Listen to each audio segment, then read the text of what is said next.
Salatullah salamullah ala Toha Rasulillah. Assalamualaikum warahmatullahi wabarakatuh.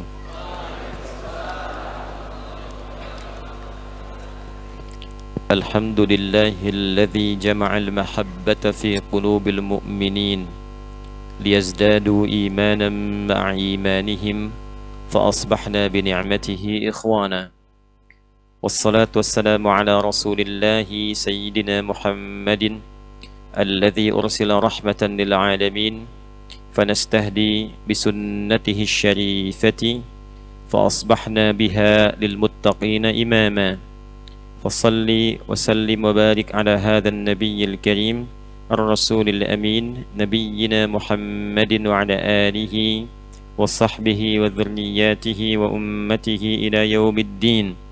أما بعد، فيا أحباب الله وأحباب رسوله صلى الله عليه وسلم، أوصي نفسي وإياكم بتقوى الله فقد فاز المتقون، فلا تموتن إلا وأنتم مسلمون.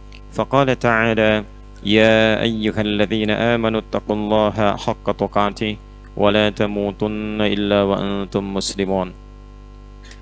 Yang kita hormati, kita muliakan seluruh pengurus di jajaran Masjid Pusdai Pusat Dakwah Islam, terkhusus guru kita semua Profesor Dr. Kiai Haji Adang Hambali. Semoga senantiasa diberikan kesehatan, kekuatan dan ridha Allah Subhanahu wa taala. Jemaah sekalian, hadirin yang hadir baik secara langsung di area Pusdai ini pun juga yang tersambung lewat online, semoga semuanya senantiasa mendapatkan rahmat, ridha dan maghfirah Allah Subhanahu wa taala. Kita awali kajian kita dengan mendoakan saudara-saudari kita yang boleh jadi belum beriman sampai dengan detik ini, dimanapun ia berada, semoga diberikan kekuatan oleh Allah agar mampu bersyahadat sebelum ia wafat kembali kepada Allah Subhanahu wa ta'ala. Kita juga mendoakan semoga hamba-hamba Allah pelaku maksiat yang masih berbuat maksiat sampai dengan detik ini, kecil apalagi besar, diberikan sentuhan pada jiwanya, kesadaran untuk mau bertobat sebelum ia kembali kepada Allah. Dan semoga kita semua digolongkan dalam hamba-hamba Allah yang mulia, yang wafat dalam keadaan husnul khatimah insyaAllah. Imam kita tadi membacakan surah Al-Anbiya, setidaknya dari ayat 103 tadi sampai dengan 107-nya. Dua hal pokok yang penting kita ingat, karena salat berjamaah itu setiap ayat dan surah yang dibacakan oleh imam itu memberikan pesan-pesan tersendiri yang bahkan dibutuhkan oleh kita semua. Karena itu jadi imam itu tidak mudah. Sebelum sholat nengok ke belakang, melihat siapa yang berada di barisan makmum, dilihat wajah-wajahnya. Nanti ada wajah-wajah yang terkait dengan panjang pendeknya surah. Jadi penampakan wajahnya itu ada yang wajah kulhu, ada yang wajah wadduha, ada yang wajah al-baqarah, ya. Maka dicari nanti surah-surah yang sekiranya mewakili kesanggupan makmum untuk mengikuti berjamaah. Nanti ada wajah yang transit, yang mungkin bukan bagian dari mukim. Jangan sampai imamnya memang baru lancar Al-Baqarah, makmumnya harus cepat naik kereta. Begitu dibacakan selesai ketinggalan kereta. Yang kedua itu nanti Allah bimbing surat apa yang dibacakan yang umumnya mewakili keadaan makmum. Kadang-kadang sudah disiapkan satu surah, di tengah-tengah takbir bisa berubah itu. Karena itulah pesan yang pertama, walaqad katabna fiz zaburi min ba'di dzikri annal arda yarithuha ibadiyas salihun. Ini kaidah dasar dalam kehidupan yang pertama. Ini bukan materi ya. Ini hanya mukaddimah untuk mengantarkan pada diskusi. Kaidah yang pertama, bumi ini kata Allah ditetapkan, dan cara menetapkannya itu menggunakan qad. Qad itu bisa berarti taukid, menguatkan, Bisa berarti tahqiq, menjamin. Bisa berarti taqrib, mendekatkan. Yang mendekatkan itu bisa contohnya iqamah. Qad qamatis shalah, qad qamatis shalah. Artinya salat sudah dekat akan dimulai. Ayo siapkan diri kita untuk khusyuk. Nah, di sini Allah ingin tegaskan, kata Allah, demi keagunganku aku tegaskan, dan sifat kehidupan ini akan berlangsung dengan cepat dan dekat, bahwa kehidupan di bumi ini hanya akan bisa menjadi saksi manfaat sampai dengan pulang ke akhirat bagi hamba-hamba Allah yang saleh. Jadi ada pesan kepada kita dimanapun berpijak di bumi ini.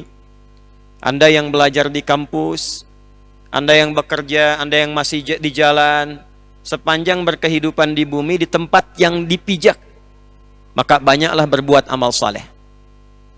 Jangan sampai ada satu tempat dipijak perbuatannya salah. Kenapa? Karena nanti yang soleh ini itu yang akan dibawa manfaatnya sampai kembali pada Allah Subhanahu wa taala. Karena nanti ada orang yang sudah diperkenankan oleh Allah berkehidupan di bumi, tapi perilakunya tidak soleh.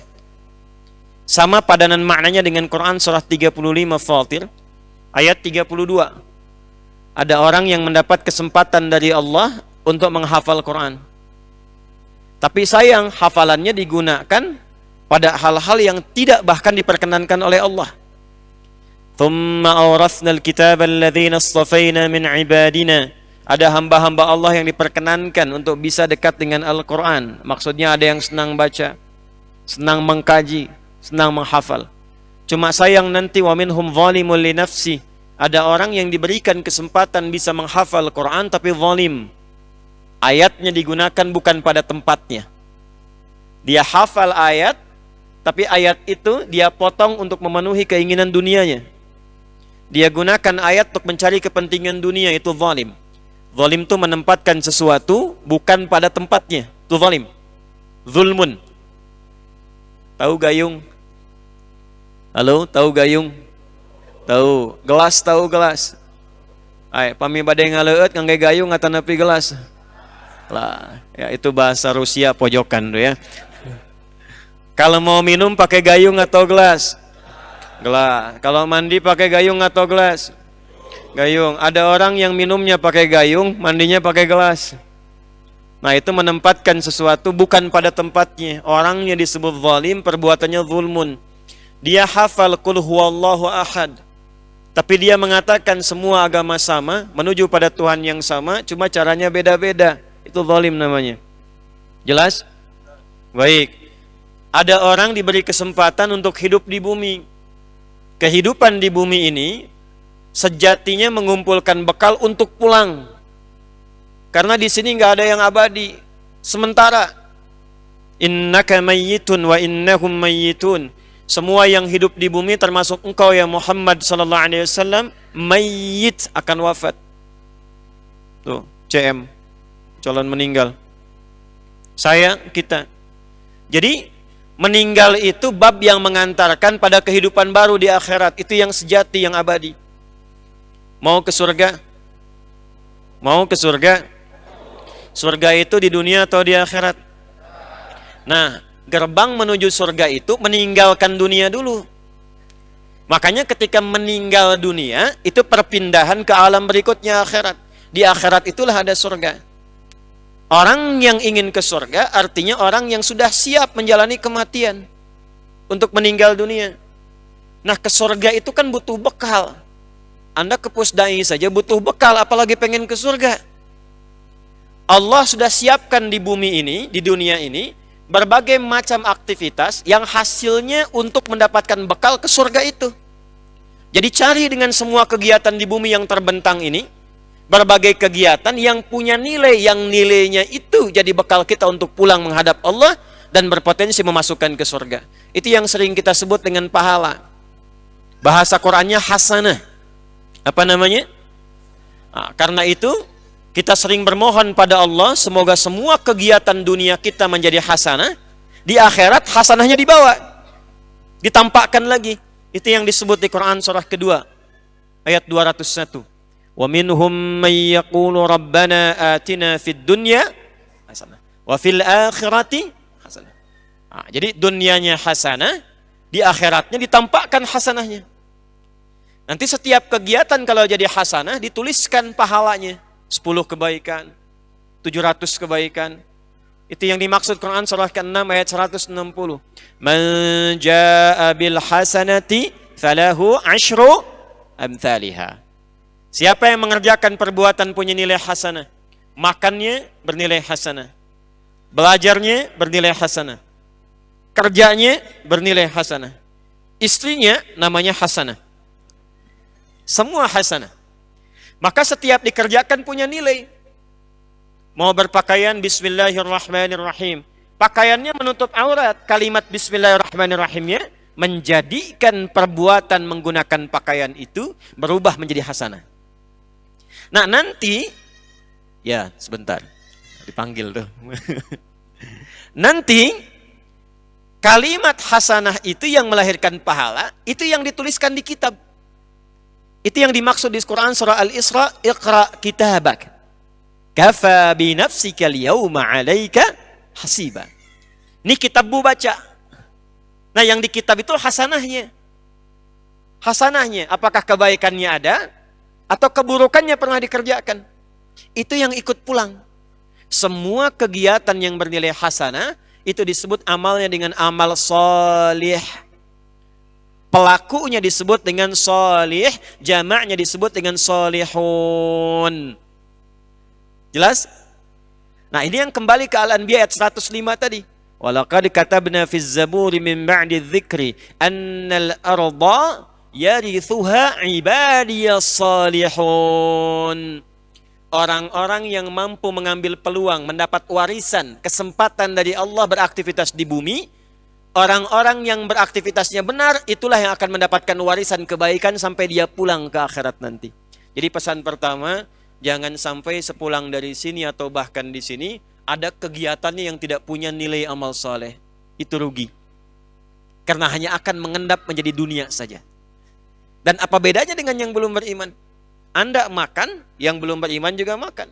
Anda minum, yang belum beriman juga minum.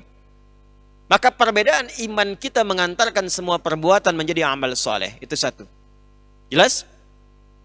Yang kedua, tadi di penutup rakaat yang keduanya, diberikan perintah kita oleh Allah Subhanahu wa ta'ala untuk semua tunduk patuh kepada Allah. Fahal antum muslimun?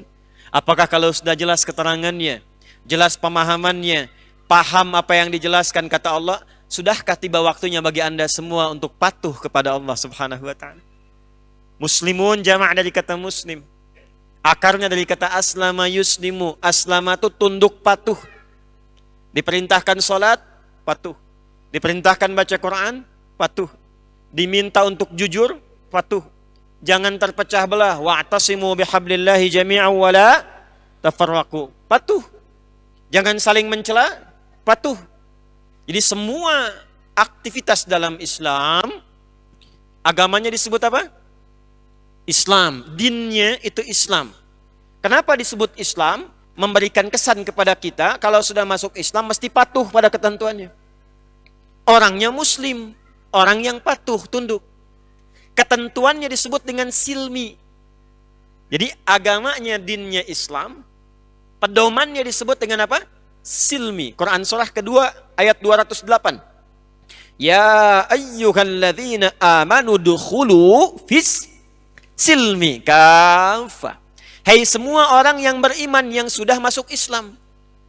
Jadi kalau masuk Islam, masuk frame dinnya Quran surah ketiga ayat ke 18 sampai 19.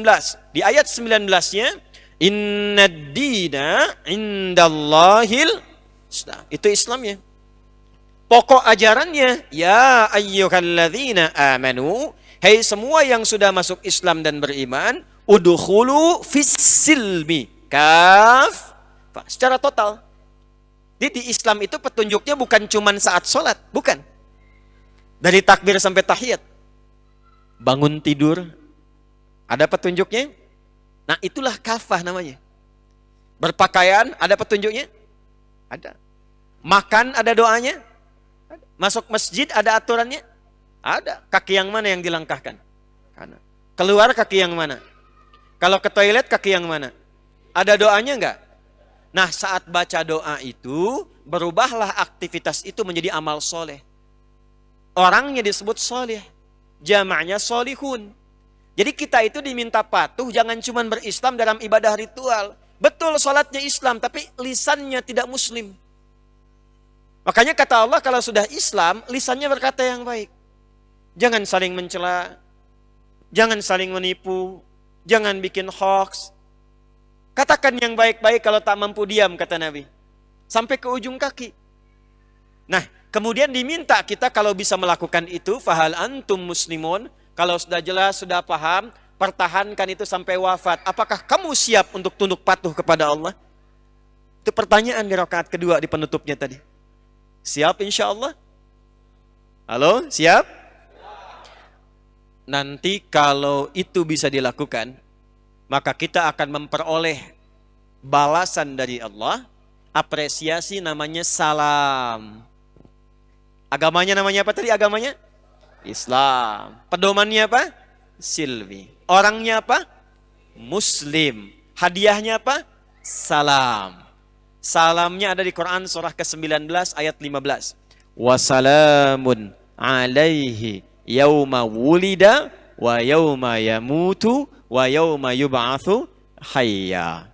Salam itu tenang. Salam itu damai. Salam itu kebahagiaan.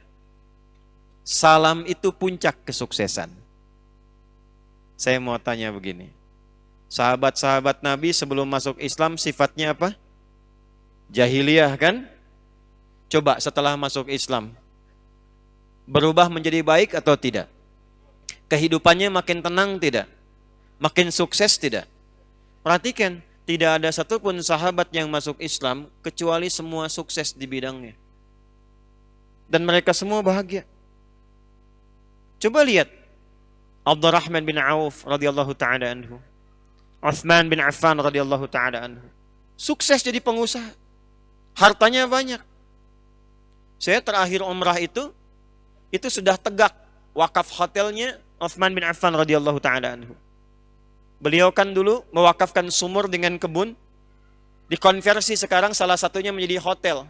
Hasilnya infak atas nama Utsman bin Affan. Umar bin Khattab sukses. Amr bin As sukses. Bilal itu sukses. Kisahnya sampai sekarang abadi. Bandingkan dengan sebelum masuk Islam. Jadi Anda itu kalau sudah masuk Islam, seharusnya bahagia. Ada jembatan kesuksesan yang akan didapatkan. Harusnya lebih tenang. Bilal itu saking tenangnya, dicambuk berkali-kali, nyantai aja. Irtad kata yang nyambuk, ahad kata Bilal. Irtad, ahad. Makin kencang suaranya. Makin kencang dicambuknya, makin kencang suaranya. Murtad kamu, ahad. Murtad, ahad. Bilal. Sekarang coba, apakah setelah berislam sampai sekarang, sudah merasakan ketenangan yang membahagiakan itu? Sudah sukses dalam beraktivitas? Kalau belum didapatkan sepenuhnya, boleh jadi satu, saat ini kita belum menjadi muslim yang kafah. Jangan-jangan saat sholat, muslim. Keluar dari situ pakaiannya ganti lagi, aurat kebuka lagi, akhwat, ibu. Ke masjid numpang pakai mukena aja, keluar pakai rok mini lagi. Halo? Maaf ya, maaf. Yang laki-laki sholat, tapi keluar dari sini riba lagi. Betul sholat, keluar dari sini bahkan ada yang tertukar sendal. Mudah-mudahan tidak ya. Tapi sekarang nyata terjadi. Dia baru sholat, baru istighfar. Subhana rabbiyal a'la wa bihamdi. Bahkan subhanakallahumma bihamdika Allahumma gfirli. Barusan taubat, keluar sudah gibah. Tuh imamnya tadi siapa tuh? Iya ya, gitu amat bacanya, si amat aja gak gitu. Nah jadi muslim itu kafah. Dari bangun tidur sampai tidur lagi. Semampu yang bisa dilakukan. Itu. Nanti dunianya salam. Wassalamun alaihi yawma wulida. Di alam kuburnya salam. Wa yawma yamut. Makanya di Islam itu jangankan ayat tentang dunia. Ayat tentang kuburan pun ada. Afala ya'lamu idza bu'thira ma fil kubur. Ayat tentang kuburan ada. Jadi kita itu punya persiapan sebelum masuk kubur. Yang bahaya itu nggak tahu setelah wafat mau kemana. Kalau kita alhamdulillah bersyukur Pak, Bu. Kalaupun meninggal, sudah belajar. Cara meninggal husnul khatimah begini. Kalau ingin cari tantangan dan bersifat nekat dipukulin malaikat begini. Kalau mau coba silakan aja, cuman resikonya tinggi gitu. Tapi diterangkan alam kubur yang terang begini, yang bahagia begini, yang nestapa begini, sampai ayat tentang akhiratnya ada. Makanya kita punya harapan yaumul akhir, informasinya komplit. Silahkan bandingkan, dicek di mana ditemukan informasi tentang seputar kehidupan pasca dunia yang komplit sifatnya. Siapa yang bisa memberikan itu semua kalau bukan penciptanya? Yang terakhir, wa yauma yub'atsu hayya, kalau dunianya benar muslim, di alam kuburnya mendapatkan salam, di akhiratnya dibangkitkan dalam kebahagiaan dan kegembiraan, dan tempatnya Darussalam. Itulah sebabnya ketika kita saling berjumpa, kita berdoakan satu dengan yang lainnya dengan mengucapkan Assalamualaikum warahmatullahi wabarakatuh. Alnya istighraq, mencakup 3. Assalam, semoga semua jenis salam di dunia, di alam kubur, di akhirat. Alaikum, lekat dengan Anda saudaraku. Semoga Anda damai, semoga Anda tentram, rumah tangga tentram, pekerjaan sukses, kalau meninggal tenang, di akhirat mendapatkan rahmat dan berkah Allah Subhanahu wa taala. Makanya jangan diganti salamnya. Assalamualaikum warahmatullahi sama muslim. Makanya disebutkan tahiyyatum minallah, anugerah dari Allah Subhanahu wa taala, kalimat sapaan itu dan doa di dalamnya. Jelas sampai sini?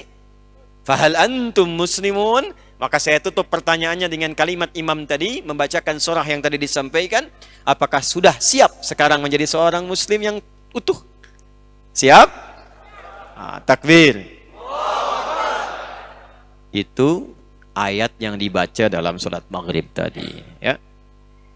Maksud saya, kita coba belajar setiap mengikuti sholat berjamaah, pelan-pelan memahami apa yang dibacakan, sehingga meresap maknanya ke dalam jiwa. Jadi pulang dari masjid itu punya getaran di jiwa. Oh, saya diminta begini, patuh, siap ya Allah.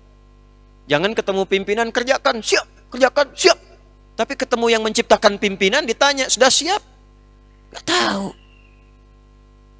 Ya, semoga Allah memberikan hidayah dan rahmat kepada kita insya Allah. Malam ini kita tanya jawab. Karena sudah lama kita berkajian, tidak bertanya jawab. Kalau ada yang mau bertanya, silahkan dituliskan nanti.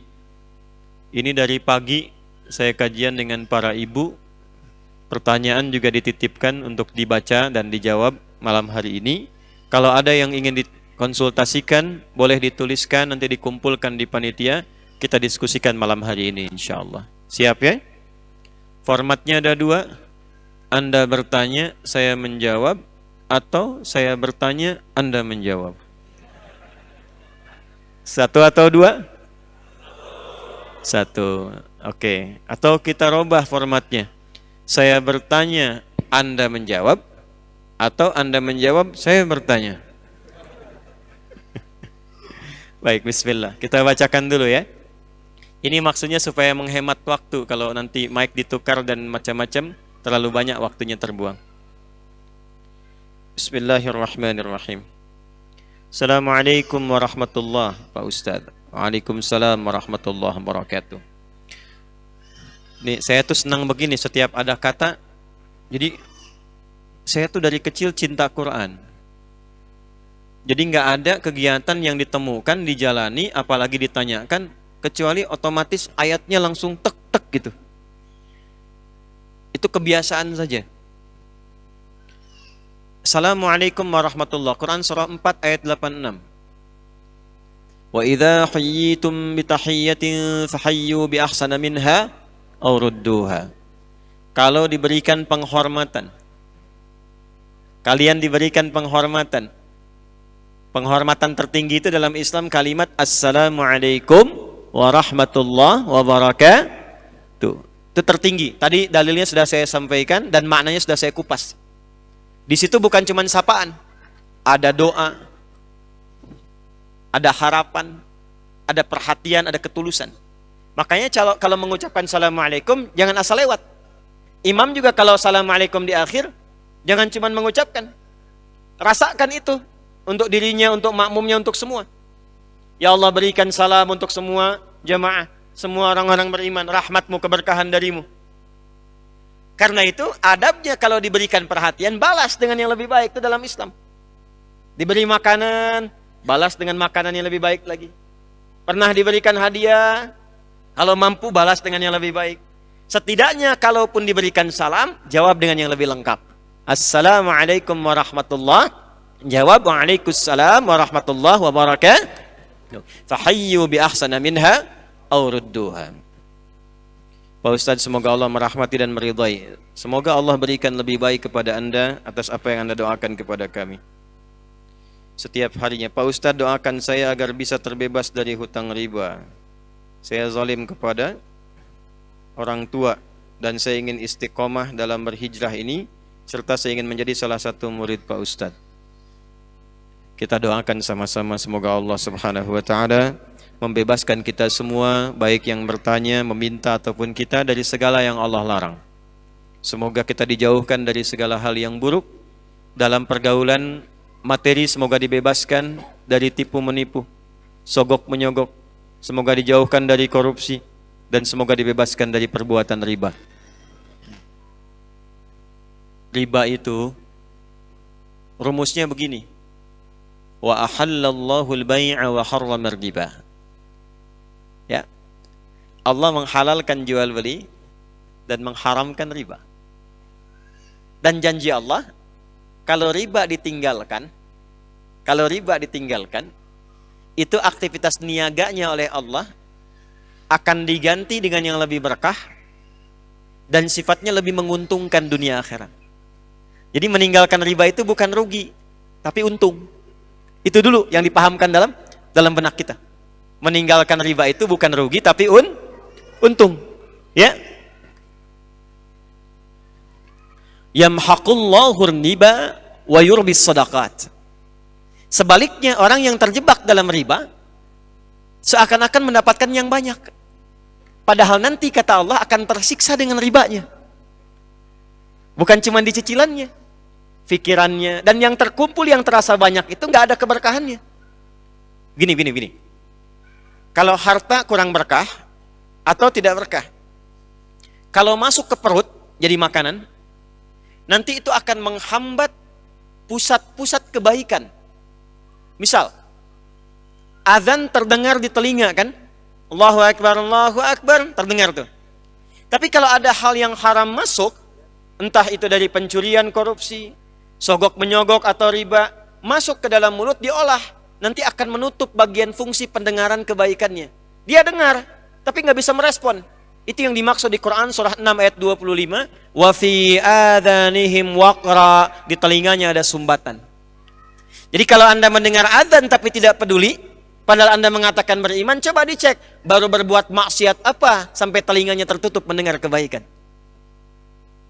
Anda pulang dari kantor lewat pusdai, yang ke masjid banyak. Waktu sholat sudah tiba, Anda yang lewat situ, tapi kok bisa nggak tertarik untuk sholat? Tanyakan, baru berbuat maksiat apa sampai matanya nggak peka pada kebaikan? Mushaf di rumah banyak, dari yang kecil yang masuk saku sampai yang paling besar yang nggak bisa disakuin. Tapi cuma jadi pajangan, nggak bisa baca, padahal tiap hari lihat. Tanyakan pada diri kita, pada diri masing-masing. Dosa apa sampai nggak bisa baca mushaf itu? Makanya ada ulama mengatakan begini, kalau sehari nggak bisa baca Quran sedangkan di rumah mushafnya banyak, tengah malam bangun, masuk ke ruang tengah, ambil mushaf yang paling besar, jangan dulu dibaca, bentangkan dulu, lalu tanyakan pada diri sendiri, ya Allah, dosa apa saya sampai nggak bisa baca Quran ini? Satu. Jadi kalau ada orang yang sudah diarahkan pada kebaikan belum tergerak, itu cuma dua penyebabnya. Satu maksiat, kedua dunia yang berlebihan. Hubbud dunia, dunia yang berlebihan. Yang kedua, kalau sudah masuk ke perut harta yang tidak halal itu, maka nanti akan menghijab kolbu Sehingga apa yang dimohonkan kepada Allah berupa kebaikan terkadang tidak langsung sampai ke dalam kalbunya. Contoh begini. Ini gambarkan aja ya. Biasanya saya kalau ada taklim tuh suka disimpan gelas isinya air di depan tuh. Ini contoh ya. Contoh aja contoh. Apa saya gambar aja gitu ya? Oh. Ini lebih mudahnya gini. Biasanya sih gelas. Isinya air. Cuma ini gambarkan aja gini, bayangkan. Halo? Mana panitia gelas? Ini begini. Alhamdulillah, zakallah khair. Alhamdulillah. Nah, nggak apa-apa mau isinya air bening, kopi, susu, nggak ada masalah. Ya, tanpa isi ya tawakal aja nasib. Nggak, memang saya meminta untuk yang tidak ada isinya. Lihat sini. Ini apa? Halo, ini apa? Baik, ada isinya.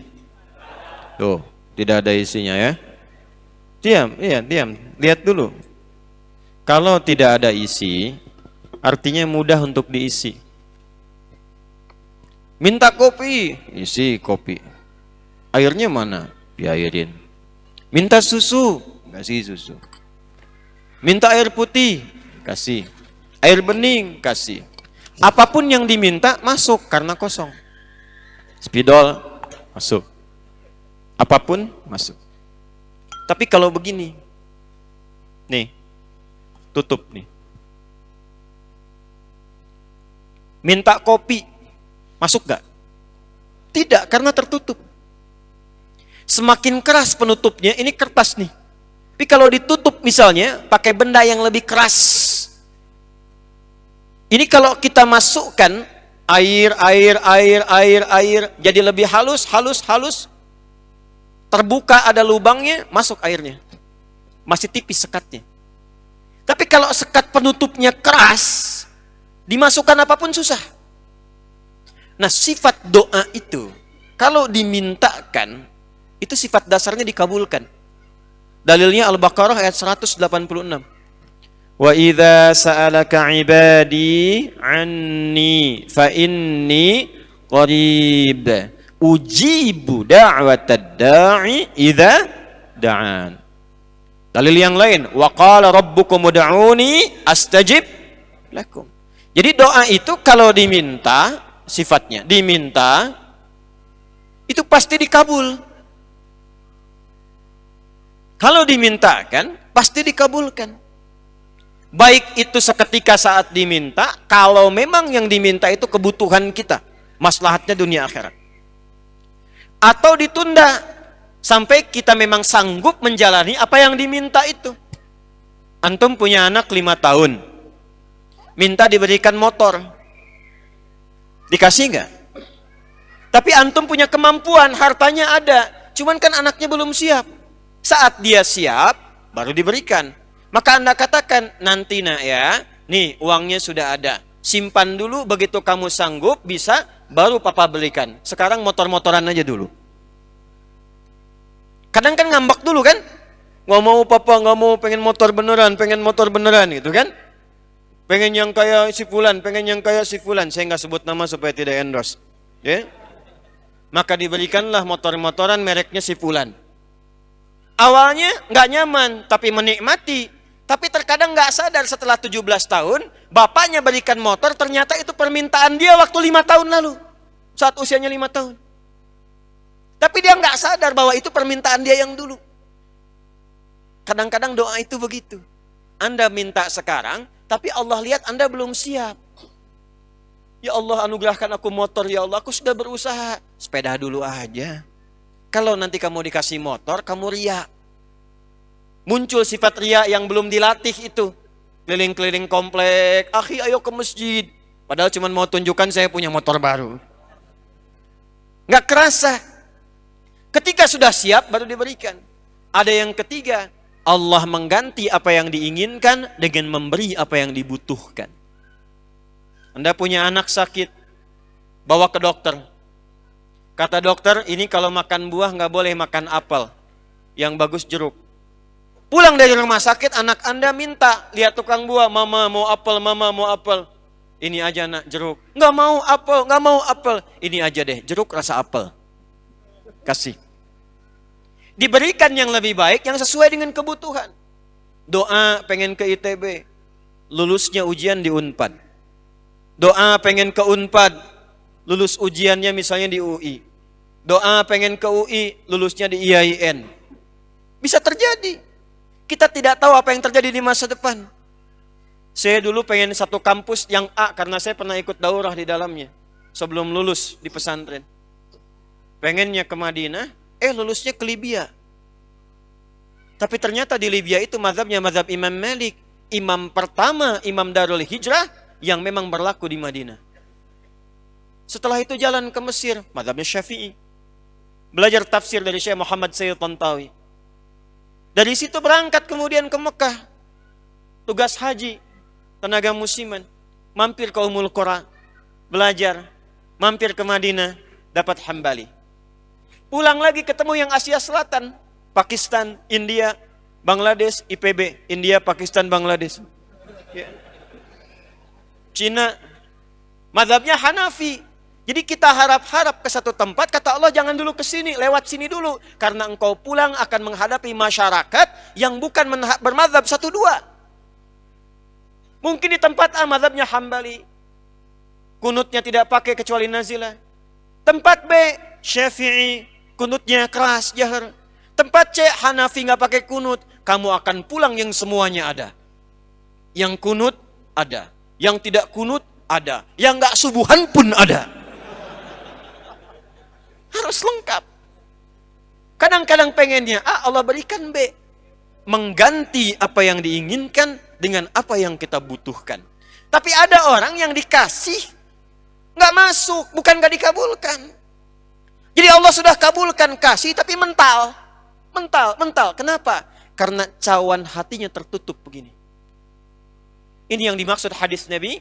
Thumma dzakara ar-rajula yutilu as-safara ash'atha aghbara yamuddu yadayhi ila as-sama' fayaqulu ya rabb faqala Rasulullah sallallahu alaihi wasallam anna yustajabu lidzalika mat'amu haram mashrabu haram malbasu haram wa ghudhiya biharam.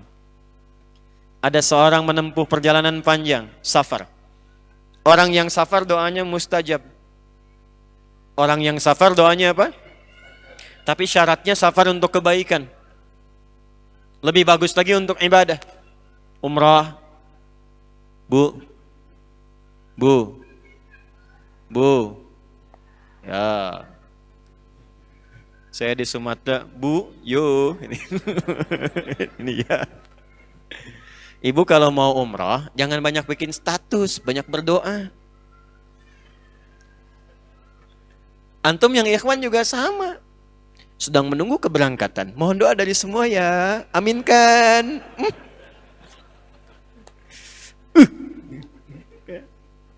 Doa aja minta. Itu mustajab. Mohonkan. Minta. Apalagi sudah sampai di tempatnya. Saya kadang-kadang kesel gitu. Kesel kok kadang-kadang gitu ya. Sekarang tawaf itu bisa live. Subhanallah. Alhamdulillah. Alah. Aduh ya Allah. Sa'i juga begitu. Rabbighfir warham wa'fu wa takarram. Kelihatan enggak? Udah nyampe sana itu enggak mudah.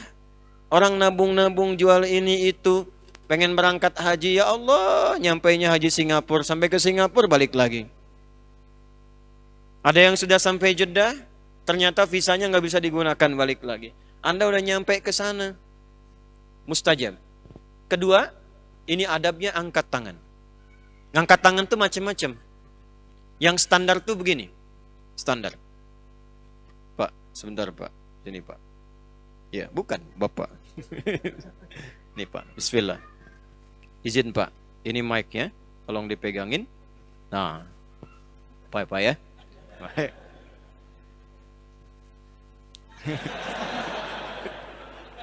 Baik. Baik ya, lihat sini. Pertama, Ini tangan telapak 2.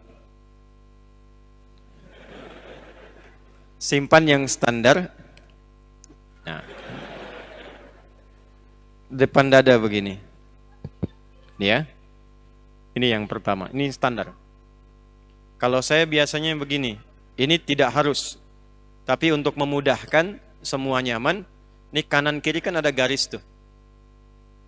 Ya. Ini nggak ada kaitan dengan garis nasib, garis masa depan, nggak ada. Garis DNA-nya ada di sini. Ya. Satukan nih, satukan. Kalau udah nyambung gini, pasti kanan kiri sama semua. Tuh, sama semua, nggak akan ada yang beda. Tekan di sini. Ini satu. Nanti semakin tinggi persoalan, semakin mengangkat. Makanya istisqa itu begini ke atas, semakin angkat. Orang yang mengangkat tangan begini dalam berdoa, itu hadisnya, innallaha hayyun karimun. Allah itu sangat merasakan dan malu kalau ada hamba mengangkat tangannya tidak mengabulkan doanya. Cepat dikabulkan. Kasih Pak. Right. Ini. Yang ketiga dia mengatakan, ya Rabb, ya Rabb. Sudah masuk Isya? 1 menit lagi. Ya Rabb, ya Rabb. Rumus ketiga, awali dengan al-asma'ul husna. Apa? Al-asma'ul husna. 1, safar, kalau sedang safar. Atau kalau bukan safar menuntut ilmu kayak sekarang.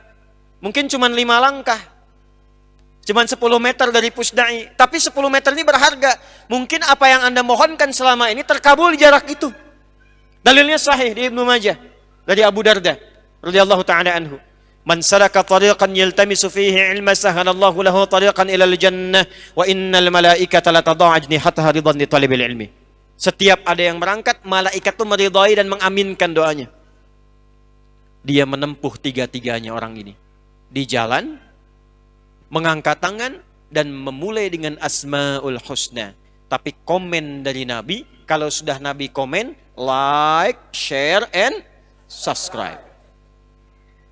Apa komennya Nabi? Kata Nabi, nanti kita lanjutkan setelah menunaikan sholat Isya berjamaah. Karena sudah masuk Isya sekarang ya. Nanti kita lanjutkan kembali. Subhanakallahumma bihamdika asyhadu an la ilaha illa anta astaghfiruka wa atubu ilaik. Assalamualaikum warahmatullahi wabarakatuh. Salatullah salamun